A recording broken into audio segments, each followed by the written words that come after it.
Good day everyone, welcome to my channel. So in this video guys, we will talk about what is a cron job. Before we start, I would like to say thank you so much to all my viewers, silent viewers, and supporters in my channel. Thank you for watching my videos. If you are new in my channel and then you like this video, please hit the like button. Don't forget to share and please support my channel guys by clicking the subscribe button. So let's begin.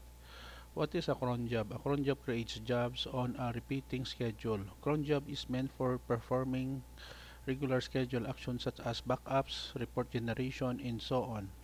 One cron job object is like one line of cron tab or cron table file on a Unix system. It runs a job periodically on a given schedule written in cron format.